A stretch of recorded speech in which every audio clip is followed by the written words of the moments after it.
Mi amado, mi amada, seque su Biblia, por favor, y acompáñeme a la palabra del Señor, a donde nos quedamos, al Evangelio de Juan, capítulo 12, y le vamos a dar lectura a donde nos quedamos. Vamos a darle lectura a los versículos 14 al 19, 14 al 19 del Evangelio de Juan. Amén. Amén. Le daremos lectura y nos encomendaremos al Señor en oración en esta tarde. Amén. Estamos preparándonos para arrancar en esta tarde nuestro tiempo de estudio bíblico. Le damos gracias al Señor.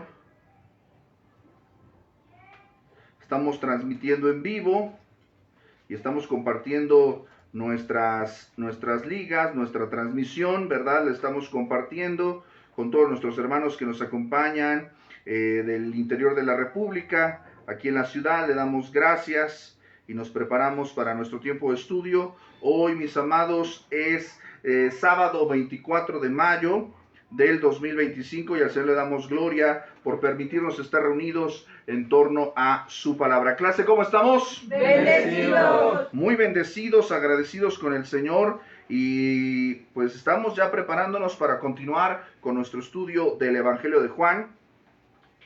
Saludamos a aquellos que nos acompañan del interior de la República, de Comitán, Chiapas, nuestros hermanos de Radio Cristiana Universal 100.1. Estuvimos con ellos en esta semana en un tiempo de lunes de oración muy bendecido. Gracias a mis hermanos por esa invitación, y también saludamos a nuestros hermanos de Michoacán, saludamos a nuestros hermanos en Oaxaca. El Señor esté con ustedes, y aquellos que nos acompañan también de Estados Unidos y otras partes que nos acompañan. El Señor esté con ustedes. Estamos compartiendo nuestras ligas para que ustedes puedan conectarse, ¿verdad? Puedan estar en esta transmisión. Si usted por alguna razón no le llegan la liga de nuestra transmisión, escríbanos para que le podamos compartir, ¿verdad? Nuestra liga, y usted puede estar con nosotros en esta clase, ¿verdad? Y qué desearíamos mejor que usted estuviera con nosotros reunido presencialmente, ¿verdad? Amén. Amén. Recuerde también que todos los días, ¿verdad? Por la tarde, nosotros estamos compartiendo nuestros audiolibros, ¿verdad? Estamos compartiendo, los lunes estamos escuchando el Pentateuco, ¿verdad? Los martes estamos escuchando el Credo de los Apóstoles, y los jueves estamos escuchando disciplinas espirituales para la vida cristiana, y los viernes estamos escuchando 40 principios para la interpretación bíblica. Amén. Amén. Gracias le damos al Señor por permitirnos seguir pues trabajando en la proclamación de su palabra. Vamos al texto, ¿le parece? Vamos al texto de Juan capítulo 12, versículos del 14 al 19. Dice así la palabra de nuestro Señor. Y halló Jesús un asnillo y montó sobre él, como está escrito: no temas, hija de Sión, he aquí tu rey viene, montado sobre un pollino de asna. Estas cosas no las entendieron sus discípulos al principio, pero cuando Jesús fue glorificado, entonces se acordaron de que estas cosas estaban escritas acerca de él y de que se las habían hecho. Y daba testimonio a la gente que estaba con él cuando llamó a Lázaro del sepulcro y le resucitó de los muertos. Por lo cual también había venido la gente a recibirle, porque había oído que él había hecho esta señal. Pero los fariseos dijeron entre sí: ya veis que no conseguís nada. Mirad, el mundo se va tras él. Mis amados, esta es la palabra del Señor. Incline su rostro, vamos a orar. Amado Señor y bendito Padre, te damos gracias, Señor, por la dicha, la bendición, la fortuna que nos da, Señor, de estar reunidos, de estar congregados en torno a tu palabra.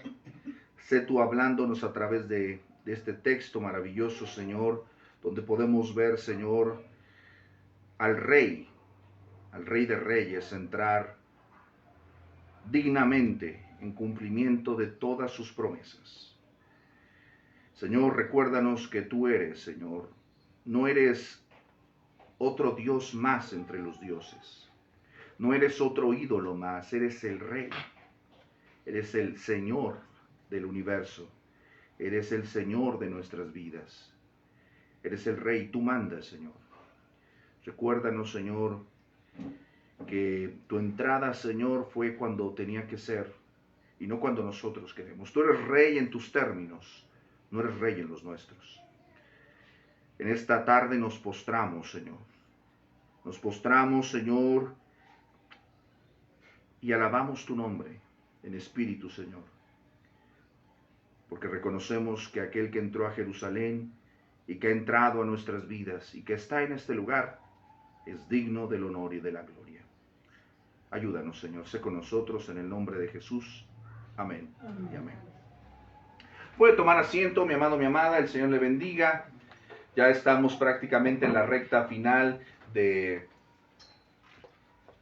este mes de mayo y bueno, retomamos nuestra mirada en el capítulo 12 acerca de la entrada triunfal de nuestro Señor Jesucristo en Jerusalén, ¿verdad? Y la semana pasada pues reflexionábamos un poquito acerca del contexto en el cual nosotros tuvimos la oportunidad de ver que el Señor Jesús entra a Jerusalén de una forma que desconcierta a algunos, que llena de fervor a otros, pero que también llena de ira a algunos, ¿verdad? La semana pasada, pues vimos, ¿verdad?, que cómo se van dando los acontecimientos posteriormente a la resurrección de Lázaro, en la adoración, ¿verdad?, de María en Betania, ¿verdad? Y cómo esta entrada viene a cumplir cosas que ya estaban escritas acerca de Jesús como el Rey de Israel, ¿verdad? Como el Rey de Israel. Vimos también la importancia de esta figura de las palmeras, ¿verdad?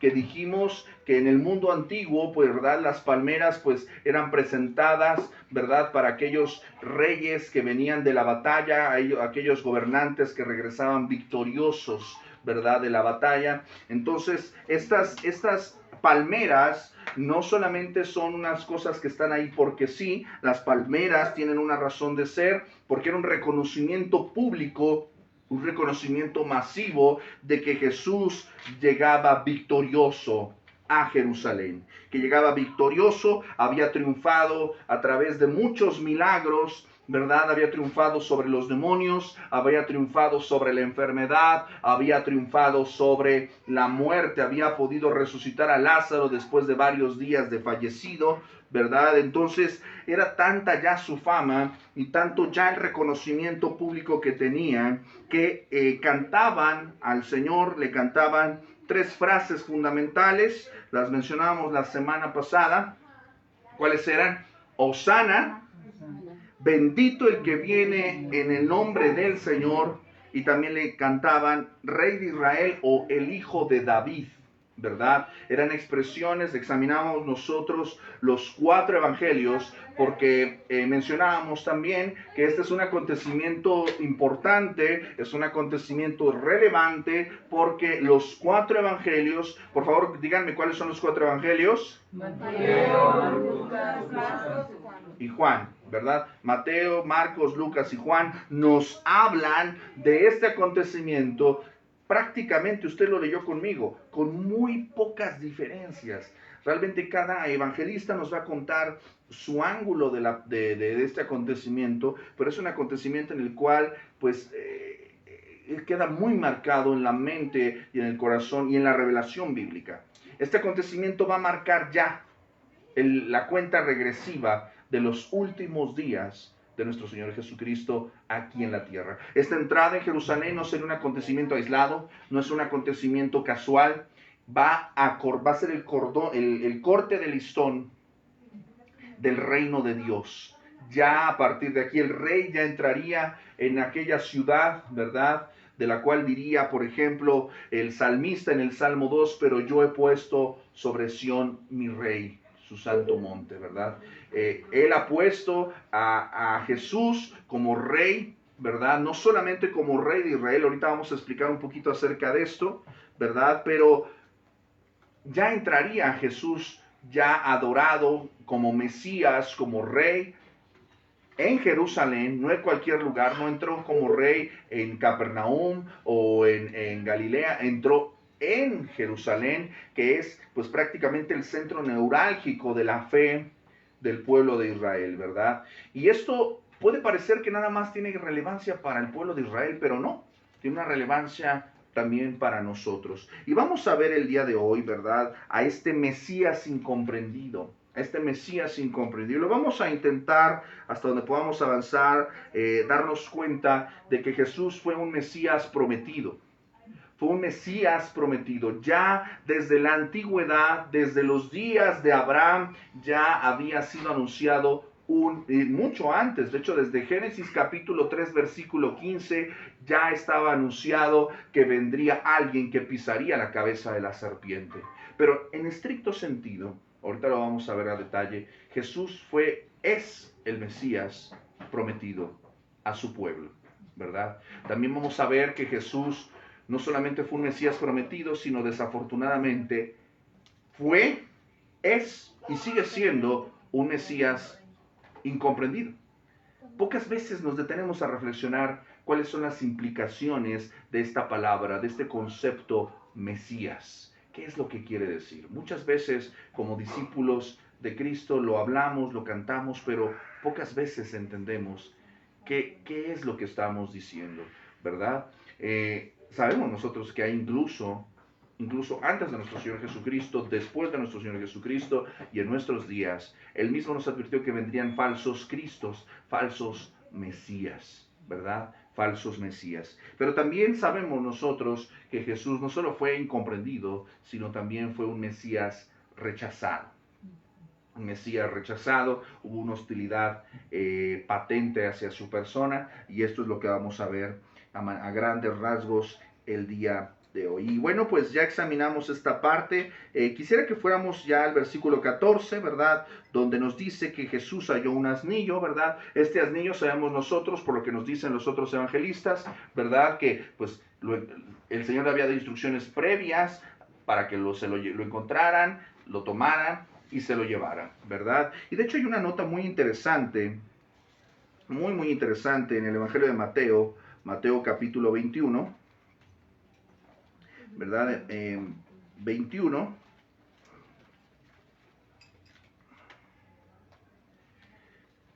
Y vamos a ver que ellos como tal no sabían qué iba a pasar. Él solamente les dijo, traigan al pollino. Pero si se dan cuenta, en el Evangelio de Mateo capítulo 21, versículo 7, no solamente vino el pollino, también vino el asna, ¿verdad? Vinieron los dos animalitos, ¿verdad? Y pusieron sobre ellos sus mantos, ¿verdad? Y él se sentó encima. Bueno, vamos a ver que montó sobre él, dice el versículo 14 de Juan 12, montó sobre él, y hay una nota que me parece muy importante. Dice, como está escrito. Como está escrito. El pasaje que nosotros encontramos aquí, citado, referenciado por el evangelista Juan, proviene de Zacarías capítulo 9, versículo 9, ¿verdad? Que es una profecía directamente mesiánica. La leímos la semana pasada, pero vamos nuevamente a ella, ¿verdad? Zacarías, vamos a recordar un poquito que Zacarías, ¿verdad? Pues es, ¿dónde lo vamos a encontrar nosotros? ¿En el Antiguo o en el Nuevo? En el Antiguo. En el Antiguo Testamento. ¿En qué sección? ¿En los poéticos?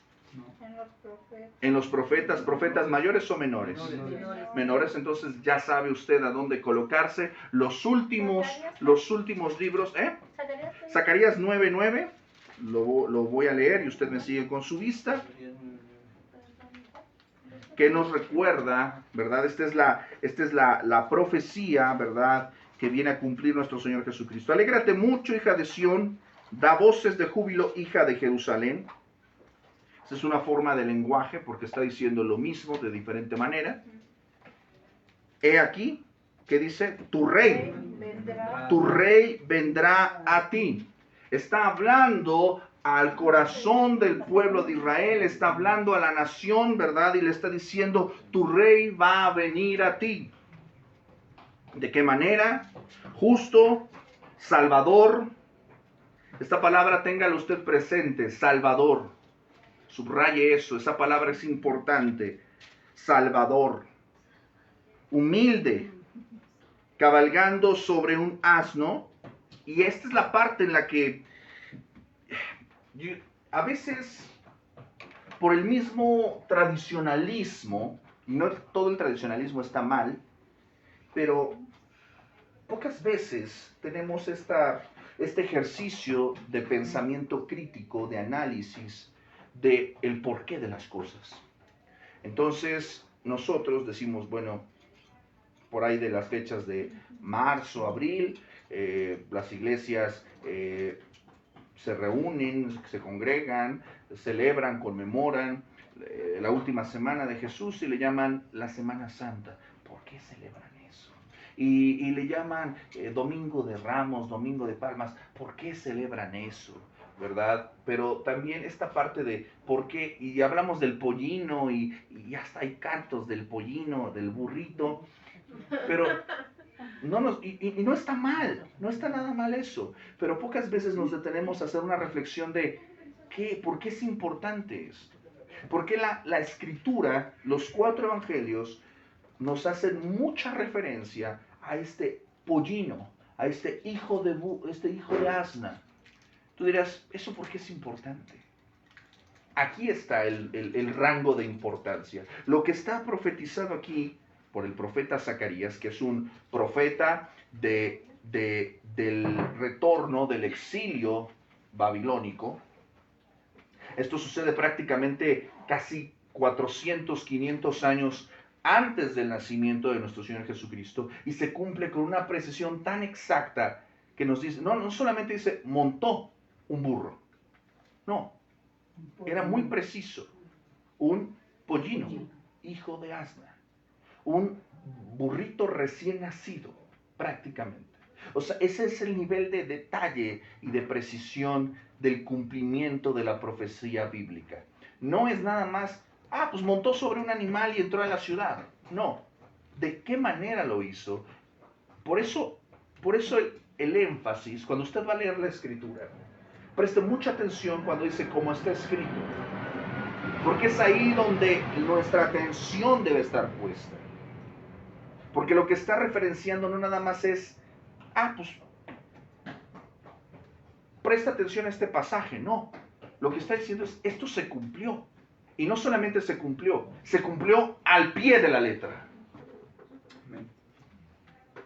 Esa es la parte en la que a veces nosotros perdemos de vista la belleza de la vida de nuestro Señor Jesucristo. Hay un estudio que le animo a que usted haga su tarea después y que usted revise todas las profecías del Antiguo Testamento que tienen su cumplimiento en Jesucristo. Es abrumadora la cantidad de profecías que se cumplen al pie de la letra. Como está escrito, no es una expresión casual, ligera. Nos recuerda esto. Toda la escritura es inspirada por Dios. Dios no es hombre para que mienta, ni hijo de hombre para que se arrepienta. Lo que nos está diciendo aquí es que podemos confiar en la palabra de Dios, en lo que está escrito. ¿Amén? Amén. Podemos confiar en la palabra de Dios. Y nos dice que entró, no solamente cómo entró, sino entró también con una actitud diferente. El montar un pollino, el entrar así, definitivamente hablaba de su carácter como Mesías. Y esto es muy importante. Este Mesías, al cual ellos le cantaban, recordábamos qué significaba Hosana, ¿verdad? Sálvanos, ¿no? Recordábamos este bendito el que viene, este anhelo mesiánico de alguien que viniera a libertarlos de sus enemigos, según el Salmo 118, ¿verdad? Este anhelo de que alguien venga a rescatarlos de su opresión, de su miseria, que alguien venga a rescatarlos de la violencia. Mis amados, el anhelo de un Mesías no es un anhelo solamente, no es propio solamente del pueblo de Israel. No sé si usted, y esto es algo que creo que nos pasa a todos nosotros en el mundo en el que vivimos y en el país donde vivimos. Y esto va más allá de una situación social o política. Vemos el mundo en el que vivimos y nos damos cuenta que no es perfecto. vemos a nuestra sociedad, vemos la economía, los trabajos, la violencia, que a cualquier persona le quitan la vida por unos miserables pesos. Vemos que los criminales andan libres, que los impíos se enriquecen, se engrandecen. Vemos que los poderosos oprimen a los pobres. Vemos las mentiras de los gobernantes, las mentiras de toda la gente, ¿no? Vemos tanta violencia, tanta injusticia, la enfermedad, y uno como que sale un día a la calle, sale un día o ve las noticias, o ve o escucha cosas, platica con 2, 3 personas en la calle y empieza a sentir esta opresión, esta angustia, ¿quién vendrá a rescatarnos de esto? ¿Cuándo va a acabar esto? Esa sensación que usted tiene todos los días, parece como canción de Panteón Rococó, ¿no? O sea, esta sensación de amargura y la carencia arriba y los salarios abajo, ¿no? O sea, esta situación de ¿hasta cuándo va a acabar esto?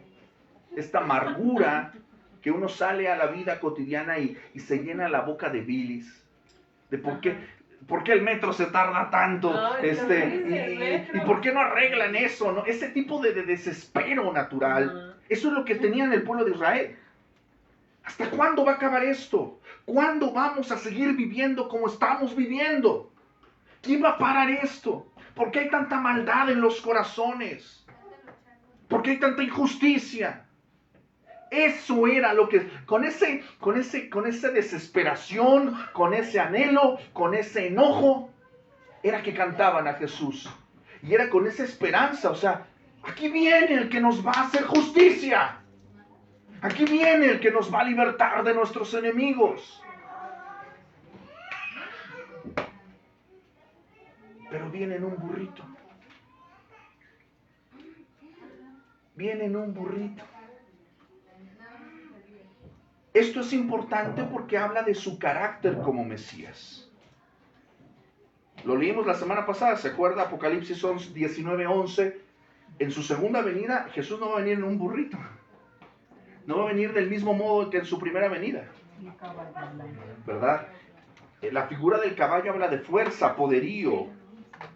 ¿Verdad? Pero en su primera venida entró manso, humilde. Entonces, es muy contrastante porque lo que ellos esperaban y lo que entró los empezó a desconcertar. Los empezó a desconcertar. Es por esta razón, ¿verdad?, que es complejo lo que está pasando aquí. Porque como dice Juan, capítulo 1, a los suyos vino y los suyos no le recibieron. ¿Pero por qué no le recibieron? Porque no habían entendido correctamente las promesas de Dios. Claramente el texto bíblico nos habla de cómo iba a ser este Mesías, para qué iba a venir. ¿Para qué iba a venir? Y quiero hablar un poquito acerca de esta figura de Mesías, rápidamente nada más para que tengamos alguna mediana noción, ¿verdad?, de qué es esto de ser un Mesías. La palabra Mesías, ¿verdad?, es una palabra hebrea, ¿verdad?, que significa el ungido. Es exactamente la misma palabra que nosotros vamos a ocupar en el griego para Cristo. Cristo y el Mesías son lo mismo, el ungido. Esta expresión básicamente nos habla de una persona apartada, escogida, sobre la cual reposaría plenamente el Espíritu Santo, que tendría algo diferente. Isaías, por ejemplo, es uno de los profetas más mesiánicos. Nos va a hablar mucho del carácter del Mesías. Nos va a hablar, por ejemplo, de las características, cómo se manifestaría el Espíritu a través de Isaías, del Mesías, ¿verdad? Isaías capítulo 11 nos habla de que reposará sobre él espíritu de sabiduría, varias características del Espíritu, 7 características del Espíritu, ¿verdad?, que se manifestarían en el Señor Jesucristo. Nos hablaría de cómo sería su reinado, ¿verdad? Pero sobre todo nos hablaría de su carácter y de sus sufrimientos y del propósito. Los profetas nos van a atisbar ciertas pistas de cómo sería el Mesías, de su reinado. Y entre ese reinado también habla de que en esencia, va a ser un reinado que va a traer reconciliación con Dios, en primer lugar. En primer lugar. Ellos esperaban a un rey en un sentido obviamente militar, en un sentido político, en este sentido del que estamos hablando hace un momento. Alguien que venga y se suene a sus enemigos. Ese que me estaba maltratando, pégale. Esa era la mentalidad de ellos. Mira, me está maltratando, ve y pégale. Ese que nos está oprimiendo, ve y ponlo en su lugar. Era una visión desfigurada del Mesías. ¿Por qué? Y ahorita vamos a verlo. Acompáñame por favor a Génesis capítulo 12. Una de las promesas mesiánicas, ¿verdad? Porque el Mesías sería hijo de Abraham. Génesis capítulo 12, versículos del 1 al 3. Presta atención a lo que dice acerca del Mesías. Pero Jehová había dicho a Abraham, vete de tu tierra y de tu parentela, de la casa de tu padre a la tierra que te mostraré. ¿Está hablando a quién? El Señor a Abraham. Haré de ti una nación grande y te bendeciré y engrandeceré tu nombre y serás bendición. Bendeciré a los que te bendijeren y a los que te maldijeren maldeciré. Y presta atención, aquí viene algo importante y muy potente. Y serán benditas en ti todas las familias de la tierra. Serán benditas en ti todas las familias de la tierra. Entonces, a través de Abraham, ¿verdad? Porque es un hijo de Abraham, esto nosotros podemos verificarlo rápidamente, solamente observando, a grosso modo, si nosotros observamos la genealogía de Jesús en Mateo, vamos a ver rápidamente, Mateo capítulo 1. Presta atención desde el versículo 1. Mateo capítulo 1, versículo 1, desde el versículo 1 nos está hablando de que Jesús es el Mesías. Y nos dice dos personas fundamentales. Libro de la genealogía de Jesucristo. ¿Qué dice? Hijo de David, hijo de Abraham. ¿Qué dice ahí? O sea, en ningún momento dice hijo de Boaz o hijo de Jotam. No. Dos personas resaltan en este linaje mesiánico. Abraham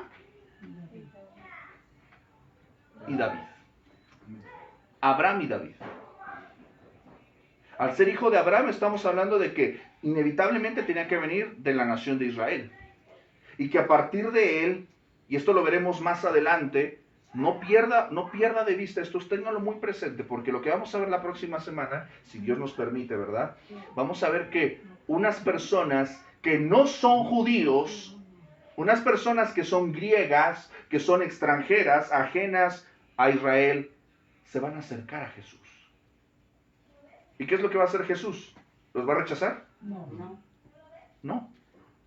Ya en momentos previos, en momentos anteriores, en el caminar de nuestro Señor Jesucristo, Él incluso mismo les dijo que Él solamente se iba a dirigir a ¿quiénes? A los de la casa de Israel. Él solamente se iba a dirigir a los de la casa de Israel.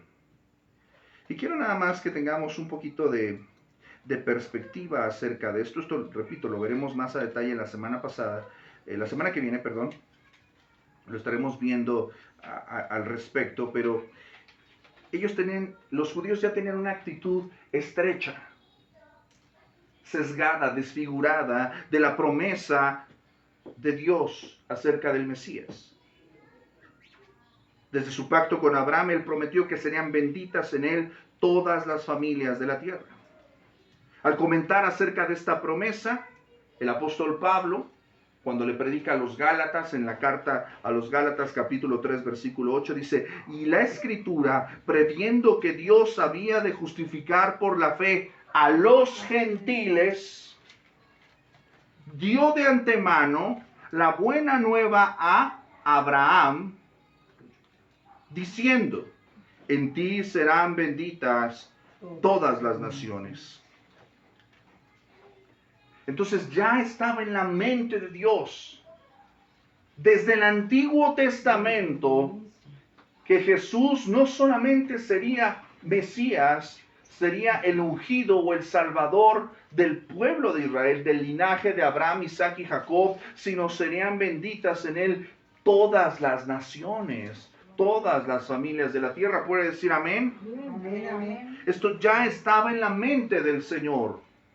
Pero presta atención también a Deuteronomio 32, 21, donde Dios, Deuteronomio 32, 21, donde Dios, a través de Moisés, en estos discursos que él da al pueblo, le recuerda al pueblo: ellos me movieron a celos con lo que no es Dios.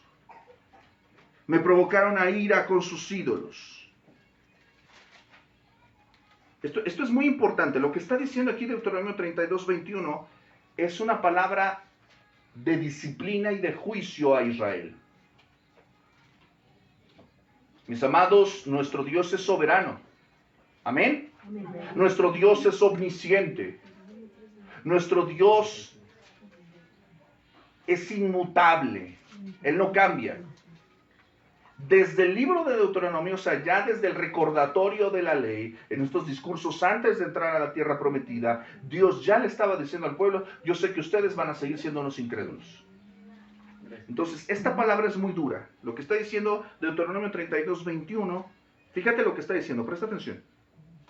Está el Señor hablando a Moisés. Ellos, es decir, este pueblo, me movió a celos con lo que no es Dios. ¿Por qué? Porque fueron idólatras. Me provocaron a ira con sus ídolos. Ok, presta atención, punto y coma. Yo también, está hablando el Señor, los moveré a celos. ¿De qué manera? ¿De qué manera va a poner a Israel, va a experimentar Israel celos? ¿De qué manera? Con un pueblo que no es pueblo. Con un pueblo que no es su pueblo. Los provocaré a ira con una nación insensata. Nosotros y todos los que no son Israel. Digo, a mí me parece absurdo, ridículo, esta tendencia que hay ahorita en muchas congregaciones de judaizarse, ¿no? Y yo digo, a ver, espérate tantito, párale tu carro. Estamos muy lejos de ser Israel. Nosotros somos pueblo, pero no somos ese pueblo. Somos otro pueblo. Pero fuimos amados con un propósito prometido. Que esto tiene, o sea, eso en la mente de Dios es increíble. Hay un propósito en esto. El apóstol Pablo en Romanos 10, 19 dice que apela a este mismo pasaje de Deuteronomio 32, 21 para probar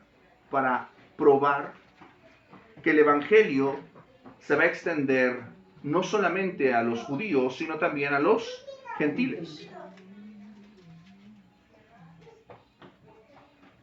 David escribe en el Salmo 22, 27, se acordarán del Señor y se volverán a Él todos los confines de la tierra. Ante Él se postrarán todas las familias de las naciones. ¿Puede decir amén? Amén. Esto es lo que estaba ya prefijado acerca de Jesús como el Mesías en relación a Abraham. Pero quiero que miremos también este Mesías en relación a David. Acompáñenme al segundo libro de Samuel, capítulo 7.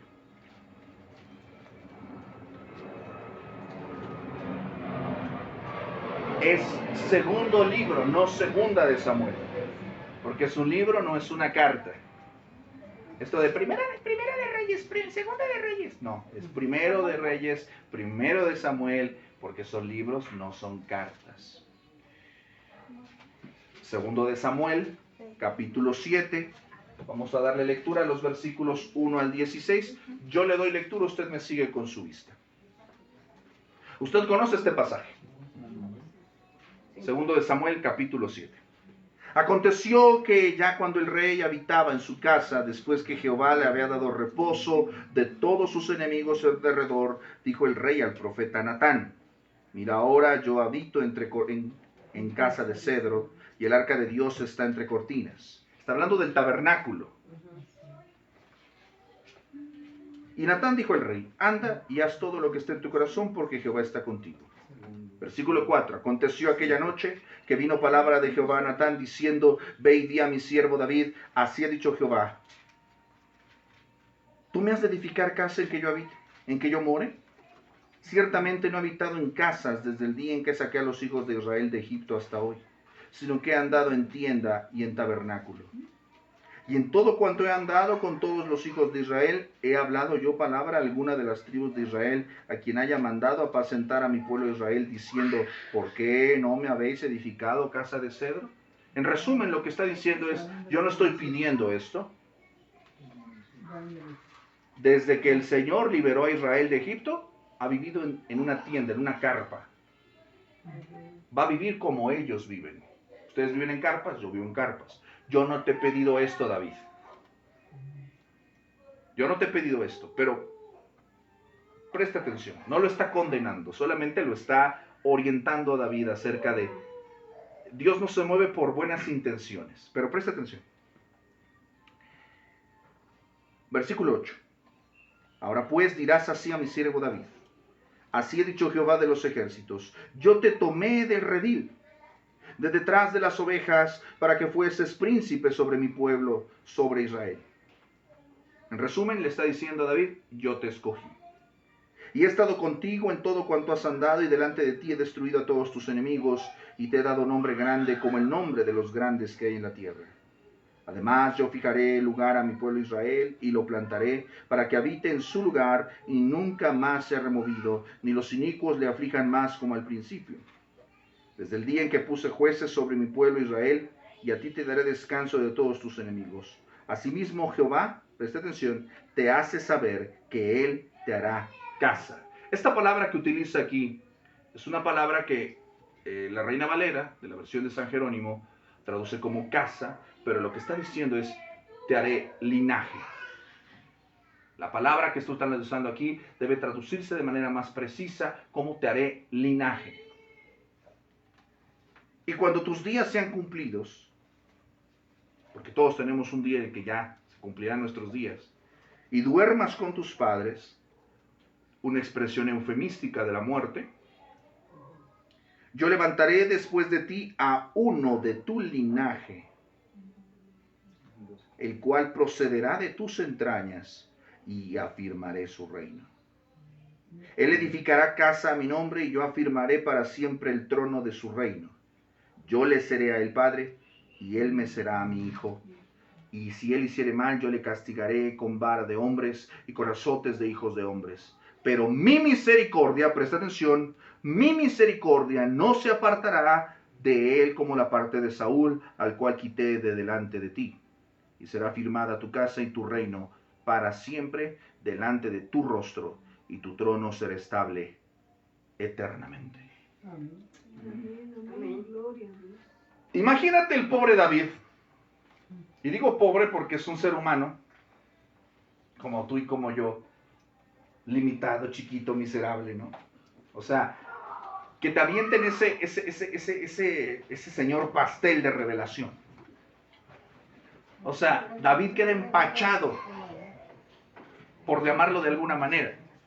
No está en la capacidad todavía de dimensionar todo lo que está diciendo, pero lo que le está diciendo el Señor es tremendo. Tremendo, tremendo, tremendo. Ahora, hay dos formas de leer este pasaje según la hermenéutica clásica.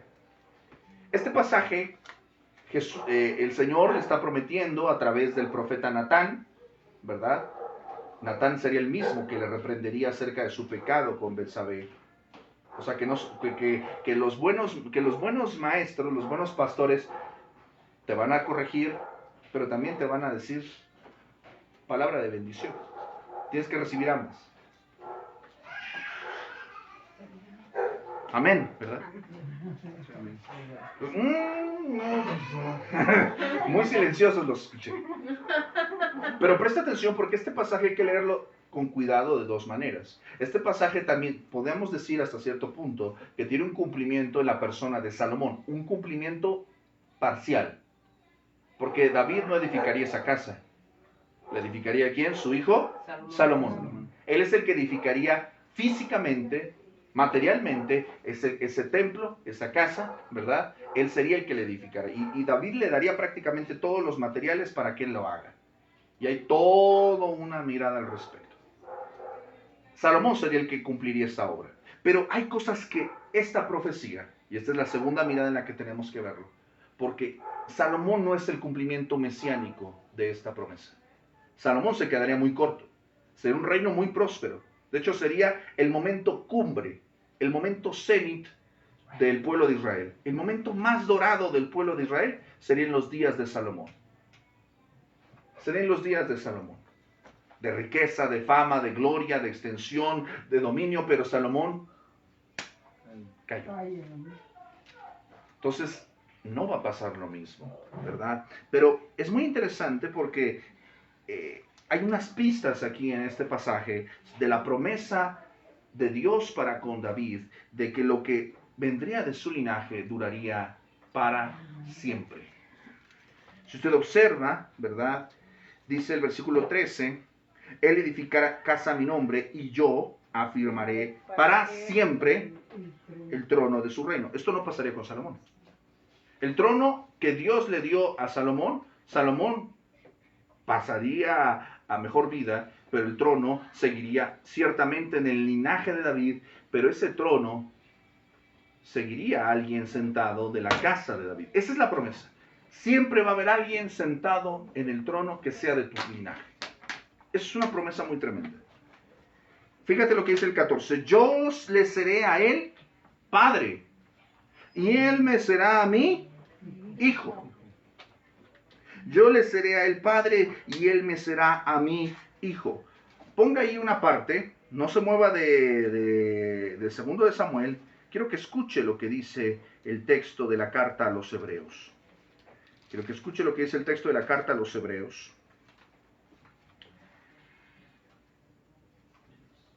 Hebreos capítulo 1, versículo 5. El autor de la carta a los hebreos está mostrando que Jesús es superior a los ángeles. Y dice, ¿a cuál de los ángeles dijo Dios jamás, mi hijo eres tú, yo te he engendrado hoy? Es una pregunta retórica, ya tiene respuesta. ¿A cuál de los ángeles dijo Dios jamás, tú eres mi hijo? ¿A quién? A ninguno. Y otra vez, y está citando este pasaje del segundo de Samuel capítulo 7. Yo seré a él padre y él será a mi hijo. ¿A cuál de los ángeles le dijo yo seré el padre y él me será mi hijo? A ninguno. Y otra vez, os está dando evidencia tras evidencia de la escritura, mostrando que Jesús es superior. Y otra vez cuando introduce al primogénito con mayúscula, al primogénito en el mundo, dice, adórenle todos los ángeles de Dios. No solamente dice a ninguno de los ángeles, sino dice, a los ángeles le van a adorar. Adórenle todos los ángeles de Dios. ¿Se da cuenta? Entonces, regrese usted al segundo de Samuel. Lo que está diciendo entonces aquí el Señor es que el Mesías no solamente sería ungido, no solamente sería apartado, no solamente sería hijo de Abraham, sino sería hijo de David. Y al ser hijo de David, ¿verdad? Llevaría con él el trono de David. El trono que Dios le dio a David sería el mismo trono que él llevaría. Un trono que será edificado para siempre. Y tendrá una relación con ese Mesías. Será su padre. El Mesías será hijo de Dios. Y dice el versículo 16, será firmada tu casa. Y ya sabemos ahí, ya usted ya le anotó ahí, que cuando dice casa está diciendo tu linaje, ¿verdad? Y será firmada tu casa y tu linaje y tu reino para siempre delante de tu rostro, y tu trono será estable eternamente. Por eso cuando nosotros constantemente Vemos en el Antiguo Testamento esto de hijo de David, por amor a tu siervo David, por amor a tu padre, a nuestro padre David. Están hablando de esta esperanza mesiánica. Regresemos. Digo, perdón, tengo que utilizar a veces ejemplos muy coloquiales. Regrese usted a este pensamiento, esta frustración mesiánica. Tipo canción de... Regrese a este enojo todos los días de ¿cuándo va a venir alguien a resolver esto? ¿Cuándo va a venir alguien a poner las cosas en su lugar? Ese día ocurrió en el mes de Nisan, de acuerdo a lo prometido por el profeta Daniel, a través del profeta Daniel. Amén. Hay mucho más que decir acerca del Mesías. Tiempo no tengo y no es el objeto de nuestro estudio, pero, mis amados, el Mesías de Israel también es nuestro Mesías. Amén. Él vino ya a tratar con los problemas más importantes de la vida del hombre. Ciertamente sí, sigue habiendo injusticia, sigue habiendo violencia, sigue habiendo opresión, sigue habiendo reinados y gobiernos injustos. Pero mis amados, el problema que Cristo vino a resolver en su primera venida fue a someter al pecado, a la muerte, a Satanás, al infierno. Y vino a rescatarnos de nuestra condenación y hacernos uno con Él, hacernos sus hijos. Amén. Amén. Gloria a Dios. Él vino a resolver el problema fundamental del corazón de los hombres. De nada serviría, mis amados, y eso es importante, de nada serviría que usted, pongámoslo de esta manera, de nada serviría que usted tuviera todas las riquezas del mundo, una casa inmensa, el mejor trabajo, si el problema de su corazón no estuviera resuelto. Usted seguiría yendo a la condenación eterna. Jesús viene a poner en orden todas las cosas. Y lo primero que viene es a rescatar nuestras almas. Él viene a inaugurar un reino de humildad. Por eso dice, viene a ti tu Rey, Salvador. Él viene a salvarnos. Él viene a cumplir plenamente todas aquellas promesas que fueron hechas a Abraham, a David. Y usted acaba de leer conmigo la genealogía. Él fue hijo de David y fue hijo de Abraham. A quienes cantaban en aquella tarde era al hijo de Abraham y al hijo de David. Versículo 16. ¿Pero qué cree? Este Mesías fue un Mesías incomprendido. Fue un Mesías incomprendido. Por increíble que parezca, fue un Mesías incomprendido. Porque nadie lo entendió. Porque ellos esperaban que alguien viniera con ejércitos, con caballos, que viniera a repartir golpes, sangre y varas de hierro para someter a sus enemigos, a golpear con vara de hierro y a quebrantar como vaso de alfarero. O sea, que viniera a pegarles a los que nos hacían mal. A quitar, y no. Y por eso usted ve este contraste del domingo, de la entrada triunfal al jueves de crucifícale. ¿Por qué? Porque el Mesías que ellos en su mente, ojo, muy importante esto, cuidado con hacerse usted un Mesías y un Cristo a su imagen, a su pensamiento. Porque el pueblo de Israel tenía un Cristo y un Mesías aquí en su pensamiento. Ellos decían, mi Jesús es así, mi Mesías es así. Y vino Jesús a presentar un Mesías completamente diferente. ¿Y qué cree? Se ofendieron. ¿No le pasa a usted todo el tiempo? Todo el tiempo le pasa a usted.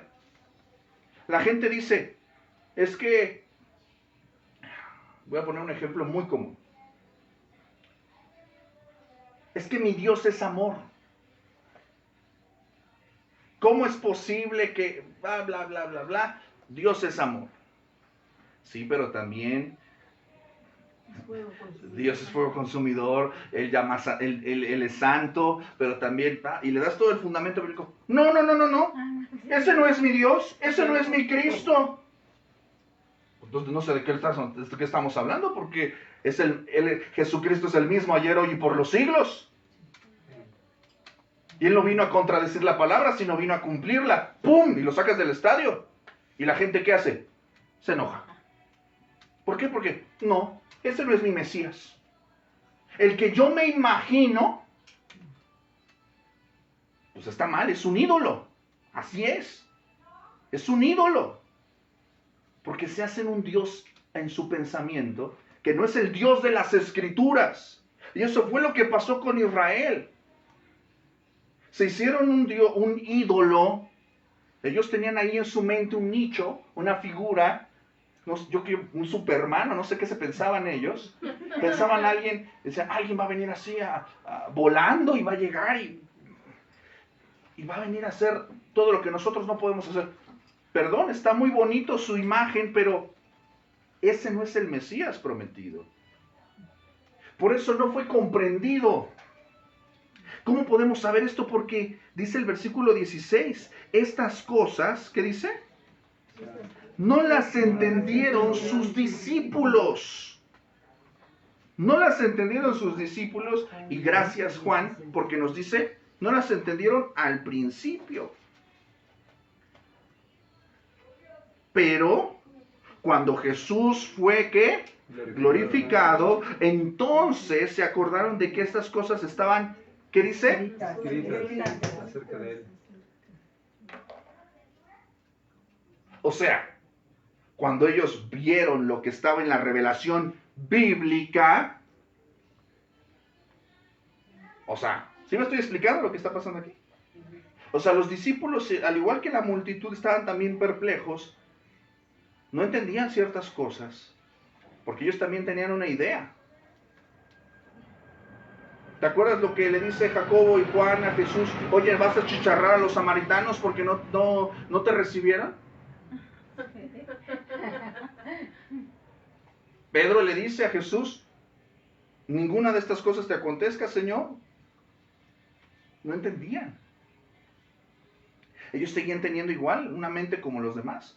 Un ídolo, un Mesías falso.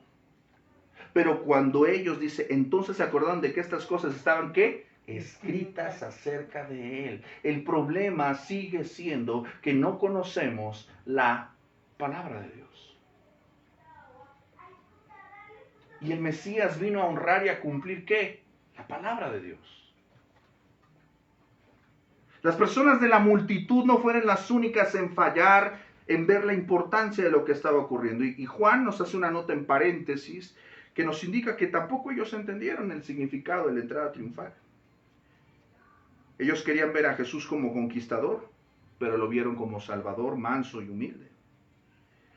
Hechos 1:6 nos recuerda que incluso Jesús ya resucitado, los discípulos le preguntan, Señor, ¿restaurarás el reino de Israel en este tiempo?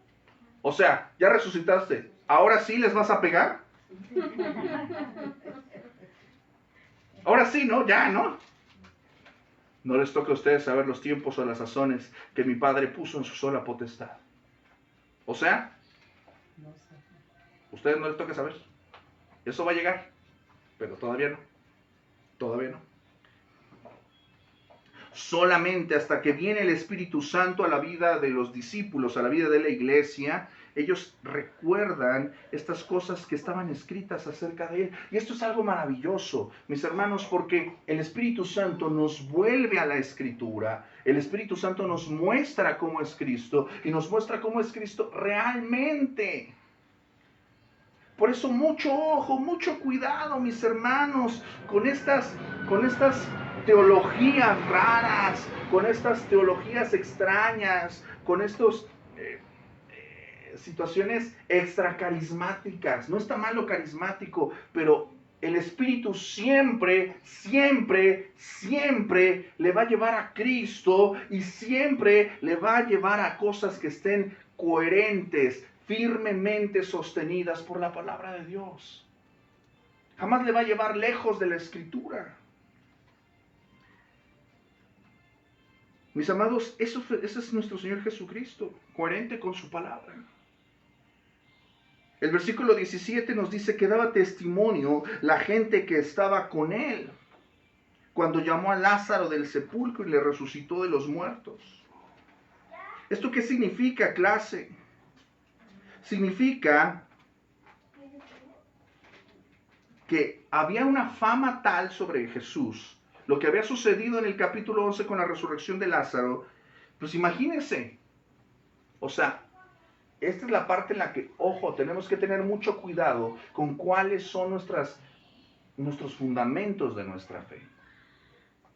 Esta gente, dice el versículo 17, daba testimonio a la gente que estaba con él cuando llamó a Lázaro del sepulcro y le resucitó de los muertos. Es decir, ellos tenían el impacto tremendo del milagro de Betania. Probablemente razonaron que si él tenía el poder para devolverle la vida a quien había estado muerto 4 días, seguramente podía usar ese mismo poder para liberarlos del yugo opresor. Esto es algo que sucedió constantemente con las multitudes. Y repito esto, ojo, no se guíe por las multitudes, guíese por lo que dice la Escritura. Las multitudes pueden ser engañadas y pueden engañarnos. A veces nosotros tenemos este concepto, y ojo, no me malinterprete. A veces nosotros decimos, es que me congrego en tal iglesia porque va mucha gente.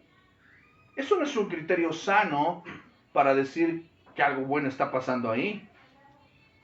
No estoy diciendo que esté mal que una iglesia tenga mucha congregación. No está mal eso. Pero la pregunta es, ¿se predicará ahí un evangelio correcto, sano, bíblico, cristocéntrico? Siéntese y escuche. Pero la realidad es que eso es muy escaso. Porque si usted predica un evangelio correcto, sano, bíblico, que ofenda al pecado, que exalte al Salvador, a las multitudes no les gusta eso. No les gusta. No les gusta. Esta multitud, al igual que muchas otras multitudes, seguía a Jesús por las señales, por los milagros, por buscando emociones. Y buscando a ver qué podían sacar, qué les iba a dar. Mis amados, esta no es una razón fidedigna para seguir a Jesús. Porque mi amado, mi amada, ¿y si Jesús no te da pan? ¿Y si Jesús no te sana de tu cáncer, de tu enfermedad? ¿Y si Jesús no resuelve el problema del metro para que tú vayas temprano en tu trabajo? O sea, tú estás a las 8 de la mañana en el mar de gente de Patitlán. Perdóname, mi amado, Jesús ya venció en la cruz del Calvario y esos problemas siguen ahí. Entonces, ¿eso significa que Jesús no es el Mesías que esperamos? No, no es un Mesías como nosotros creemos o pensamos. Él está por encima de eso. Él tiene que reinar en nuestras vidas, en nuestros corazones, independientemente de los problemas que tenemos. Jesús es Rey. Amén. Amén. Le voy a dejar de tarea en la semana que usted lea el libro del profeta Habacuc. Antiguo Testamento, sección de profetas menores, son 3 capítulos, no se va a empachar. Cuando le deje leer Isaías 66 capítulos, entonces sí grite. Pero ahorita nada más son 3 capítulos. Y le hago el spoiler, así como si usted le pone al Netflix o al canal que usted quiera ir, que le da una sinopsis ahí. Esta película se trata de esto. Habacuc es un profeta que habla desde lo personal. Casi siempre todos los profetas nos van a hablar desde la revelación que ellos reciben. Así dice Jehová el Señor. Pero Habacuc va a hablar desde él mismo al Señor. Y va a decir, Señor, tú que eres santo, muy limpio de ojos para ver el mal, ¿por qué permites que nuestros enemigos, que los caldeos vengan y nos maltraten? ¿Por qué permites que nuestros enemigos nos opriman? Y él está en este diálogo, ¿verdad? Guiado por el Espíritu Santo. Y él entiende, el profeta entiende, y a través del Espíritu Santo nos deja algo muy potente. Dios incluso puede usar a los caldeos, a los enemigos del pueblo de Dios, como instrumento para enseñarle algo a su pueblo. Dios puede utilizar lo que Él quiera. Él es soberano. Él es soberano. y Él es rey. Y eso significa que Dios no le vas a torcer el brazo con un ayuno, no le vas a torcer el brazo con un retiro espiritual, no le vas a torcer el brazo con que cantes 2 horas, no le vas a torcer el brazo con que estés declarando y decretando como borrego, no le vas a torcer el brazo. Jesús es rey y Él va a hacer siempre su voluntad, aunque no te guste, y va a utilizar cosas que te van a incomodar, que te van a quebrar. Él te va a poner vecinos difíciles. Él va a prosperar a los hermanos que no te caen bien y va a decir, ¿y por qué tú no prosperas si eres cristiano? Venme. Desde que eres cristiano te va peor. Él te va a poner en situaciones donde te dicen, ¿dónde está tu Dios? ¿Eso significa que Jesús no es rey? Sí. Claro. Él es rey. Amén. ¿Por qué estoy en Metro Pantitlán a las 8 si yo me mato trabajando y no puedo para comprarme un carrito? Porque Jesús es rey. Porque eso es mundano y lo que Él nos viene a liberar es espiritual. Pero no hay nada de malo en tener un carro o no tenerlo. Sino el punto aquí es, Jesús es rey en las circunstancias, a pesar de las circunstancias y sobre las circunstancias. Y Habacuc termina. Por eso te estoy dando el spoiler para que te animes a leer Habacuc. Y léelo si quieres en la Nueva Traducción Viviente para que no se te haga difícil en la Reina Valera. Pero Habacuc termina con un canto maravilloso. Los últimos versículos son extraordinarios. Dicen, aunque la higuera no florezca, aunque los labrados no den mantenimiento, aunque no haya vacas en los corrales, aunque me vaya mal, aunque esté enfermo, no tenga trabajo, aunque tenga problemas, aunque mis hijos no respondan, aunque mi marido siga siendo igual de chacal, no importa. Estoy disparando al aire. Cualquier estimulación. Yo nada más estoy poniendo un ejemplo. Nadie se sienta personalmente agredido. Pero lo que está diciendo Habacuc es esto. ¿Qué pasa si me va mal? ¿Qué pasa si las situaciones no cambian? ¿Qué pasa si el Señor Jesús murió en la cruz y los romanos siguieron teniendo el control de medio mundo? Y los romanos no solamente tenían poder, tuvieron más poder y persiguieron a la iglesia terriblemente. ¿Y Jesús no era rey? Sí. Pero Él lo permitió con un propósito. Y cuando nosotros vemos nuestras circunstancias, usted ve los reinos, los políticos, a Trump, a los de Corea del Norte, ve que mataron a los de Clara Brugada. Dice, ¿qué está pasando aquí? El Señor tiene todo bajo control. Él sigue siendo rey. Amén. Oye, pero ¿por qué me siento así? ¿Por qué mi familia no responde? Jesús sigue siendo rey. Amén. Aunque las cosas no salgan como tú quieres, con todo, dice Habacuc, yo me alegraré y me gozaré en el Dios de mi salvación. Él me hace andar como los ciervos sobre lugares difíciles y escarpados. Está bellísimo lo que dice Habacuc. Va a ser tu libro favorito. Amén. Y eso es lo que ellos no entendieron. El que entraba esa tarde en Jerusalén es rey. Aunque Roma siguió gobernando, aunque los fariseos iban a hacer de las suyas, aunque Pilato se iba a lavar las manos, aunque Barrabás iba a salir del lugar de Jesús, uno diría, ¿eso fue justo? No. Pero Jesús estaba siendo rey. Le pregunta Pilato a Jesús, ¿eres tu rey? ¿Lo dices por ti mismo o lo dices porque estos cuates te están diciendo esto? Háblame, a ver, convénceme, palabras más, palabras menos, le está diciendo Pilato. Convénceme, yo estoy en... Papito, yo soy Pilato, yo soy Poncio Pilato. Yo tengo buenos conectes aquí con la delegación. Ahorita mismo te libero, tú nada más dime de a cómo va a ser el moch. A ver, no tienes más autoridad que la que te ha sido dada. Dios es rey, Él gobierna. Y Jesús fue a la cruz. Y su cruz decía, este es el rey. judíos. ¿Te imaginas lo que representó para los apóstoles decirles, ¿se acuerdan de su Mesías? Ustedes lo crucificaron. Aunque ellos sabían que era maldito el que colgara de un madero. Por eso el evangelio, dice Pablo, era un tropezadero, era una ofensa para los judíos.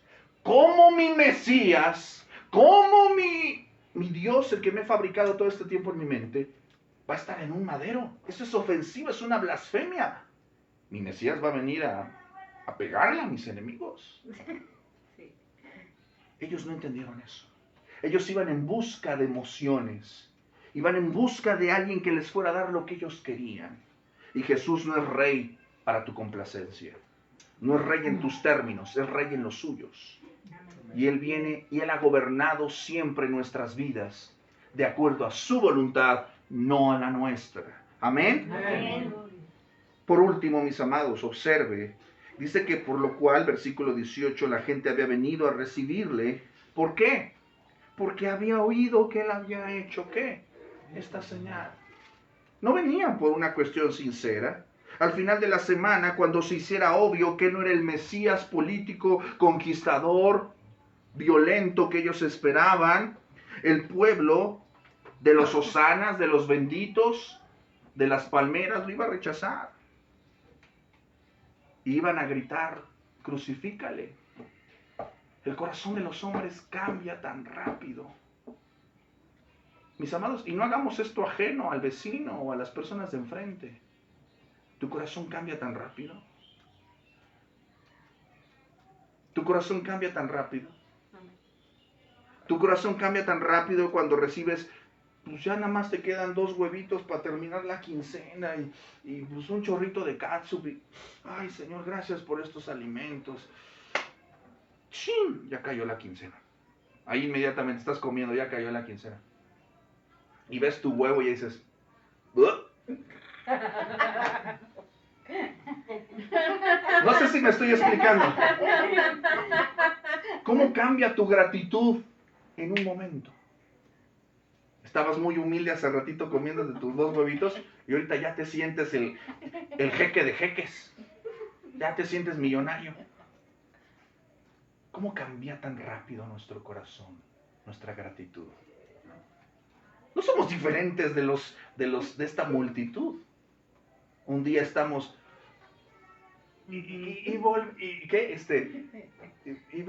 ¿cómo dice el canto? Y volverá descendiendo en una nube en majestad, el rey pronto vendrá. Pero el rato vas a llegar al lunes y ¿qué pasó? O sea, ni siquiera, no necesita que pase una semana para que tu gozo se caiga al suelo. Entonces se te olvida una cosa, mi amado. Jesús es rey. Y tu gozo debe ser el mismo. Amén. A todos nos pasa y el que diga que no, mentiroso. Porque a todos nos pasa. Es el corazón humano. Mis amados, nuestro Mesías es incomprendido. Mucha gente no lo entiende, pero también lo rechaza. Lo rechaza. Dice, pero los fariseos dijeron entre sí, ya veis que no conseguís nada. Mirad, el mundo se va tras él. Los fariseos, siempre los fariseos. De esos que no quieres saludar en la iglesia, ¿no? No, salúdalos también. Salúdalos también. Pero me encanta porque si tú te das cuenta, dice, pero los fariseos. Es decir, todos estaban en esa tarde gozosos, festivos, cantando, Hosana, el Mesías, qué bueno. O sea, ciertamente la multitud no entendía lo que estaba cantando, no eran del todo sinceros, eran superficiales, pero lo que cantaban era algo cierto. Lo que estaban diciendo era verdad. Pero nunca falta el aguafiestas. Nunca falta el cara de limón. Nunca falta. Alguien que siempre ve un pero, siempre ve un problema, siempre ve el negrito en el arroz. Nunca falta. Porque el espíritu de descontento, de amargura, de rencor, de resentimiento, también está presente. Los fariseos miraban esta escena con frustración, con alarma, porque se les estaba saliendo las cosas de control. Mis amados, Jesús es rey, ¿por qué no lo pudieron contener? No lo pudieron contener. No pudieron jalarle la correa como ellos querían. No pudieron ponerle un bozal. Jesús predicaba con autoridad y obraba con autoridad, y ellos no comprendían esa autoridad. No lo podían controlar. Por eso habían decidido, recordamos que ellos ya habían decidido ¿qué? Matarle. ¿Cuál era su miedo? ¿Cuál era el miedo de los fariseos? ¿Se acuerda usted? Sí. El concilio, que fuimos a esa reunión horrible a la que nos invitaron, ¿verdad? ¿Qué decía Caifás? ¿Qué iba a pasar? ¿Qué miedo tenían? Perder todo el negocio. Que vinieran los romanos y ¿qué? Les quitaran todo. Pues les sacaran el cinturón y dijeran, a ver, ¿qué está pasando aquí? Pau, pau, pau. ¿Sí o no? Sí. Ese era el miedo. Van a destruir nuestro templo, nos van a quitar todo, nos van a oprimir más. Ese era su miedo de los fariseos. Incluso ya habían ordenado que quien conociera a Jesús lo arrestara. Les dijera dónde para arrestarlo. Se les estaba yendo de las manos. No sorprende que ellos se decían entre sí. Ya ves, no estamos logrando nada. A pesar de sus mejores esfuerzos para silenciar a Jesús, no podían hacer otra cosa más que culparse a ellos. Más adelante, la revelación bíblica nos dice que en el libro de los Hechos de los Apóstoles, uno de los fariseos, un hombre sabio llamado Gamaliel, les diría, cuidado, no sea que ustedes se encuentren luchando con Dios. Y eso es lo que estaban haciendo ellos. Estaban luchando con Dios. Aunque ellos no lo sabían, estaban cumpliendo también los propósitos de Dios. Mirad, el mundo se va tras él. Esta expresión expresa la profundidad de su consternación. Cuando hablan del mundo, no están hablando de todo el mundo, es una hipérbole, es una exageración, habla de las personas en general. Toda la gente lo va y lo sigue. ¿Qué es lo que podemos resumir hasta este punto acerca de la entrada triunfal? Mis amados, nuestro Cristo, nuestro Mesías, fue un Mesías que cumple su palabra. Él no es como los reyes de este mundo que dice una cosa y después se le olvida y dice otra. Él viene a cumplir y a obedecer la palabra de Dios. Amén. A través del Mesías serán benditas todas las naciones. A través del Mesías, el trono de David, prometido por misericordia, sería establecido eternamente. Jesús no es cualquier persona, Él es Rey. En medio de las circunstancias, a través de las circunstancias y por encima de las circunstancias, Él es Rey de tu vida. Recuerda eso. Y como dice Habacuc, gózate, aunque las cosas no vayan como tú quieres, como tú piensas. Nuestro Mesías es incomprendido y es rechazado. A los suyos vino y los suyos no le recibieron. Tú no le rechaces, recíbele como Él es, no como tú quieres que sea. Y cuando lo hagas, realmente podrás experimentar un gozo sincero, una paz. Y vas a estar entonces en Metro Pantitlán a las 8 de la mañana, sinceramente gozándote, sabiendo que Él es Rey de todo eso. Y lo verás, es el día en una nube, con tus audífonos ahí. Vas a gozarte incluso en esa circunstancia. Y vas a saber que Él tiene el gobierno de todo. Y vas a estar en paz. Y vas a saber que todo va a terminar bien para el pueblo de Dios. Porque Jesús ha ganado la victoria. Amén. Amén. Vamos a orar. Bendito Dios y Padre nuestro, te damos gracias, Señor. Gracias, Padre, porque a través de tu Hijo Jesús has cumplido tu palabra, has cumplido tus promesas. Tú no eres hombre para que mientas, tú no eres hijo de hombre para que te arrepientas. Te damos gracias, te damos gloria, te alabamos, te bendecimos, Señor, porque en medio de nuestras circunstancias y a pesar de ellas, Señor, tú gobiernas nuestra vida, Señor. Permítenos, Señor, cada vez que abrimos tu palabra y cada vez que oramos, Señor, rendirnos al señorío, a la majestad de tu Hijo Jesús. Arrebátanos incluso de nosotros mismos. Que no se haga lo que nosotros queremos, sino lo que tú quieres. Recuérdanos que tú eres Rey.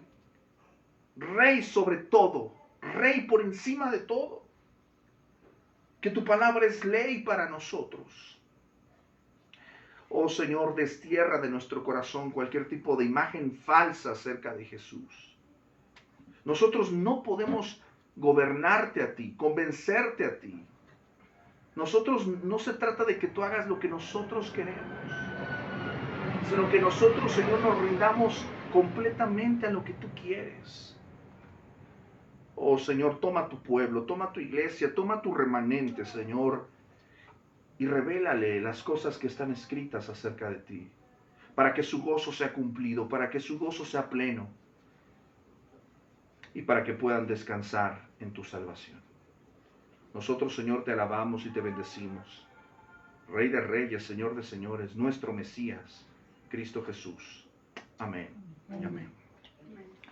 Clase, ¿cómo estamos? Bendecidos. Muy bendecidos, agradecidos con el Señor. Recuerde que la próxima semana, si el Señor así lo permite, seguiremos en el capítulo 12 y miraremos, ¿verdad?, el acercamiento de los gentiles y de los griegos acerca de Jesús. No se pierda este pasaje porque va a ser de gran bendición. Le animamos, le exhortamos a que invite a una persona especial que no haya conocido el Evangelio, que esté alejada del Señor. Acérquese, ¿verdad?, para que tráigala, para que podamos escuchar todos juntos el llamado de Cristo a la mesa del Señor. Amén. Recuerde que toda la semana tenemos programa de palabra del Señor. Tenemos nuestros audiolibros lunes, martes, jueves y viernes. Y nos volvemos a ver aquí el sábado. ¿A qué hora, clase? A las 6. A las 6, guiño, guiño. ¿Verdad? A las 6, guiño, guiño. Mis amados, ustedes que nos acompañan, esto usted lo está viendo a través de Facebook Live, lo va a poder escuchar también a través de YouTube, nuestras reproducciones de nuestras listas y todo nuestro material disponible en SoundCloud y en Spotify. Tenga una excelente semana, Dios le bendiga y recuerde, a Dios sea la gloria. Hasta pronto. Amén.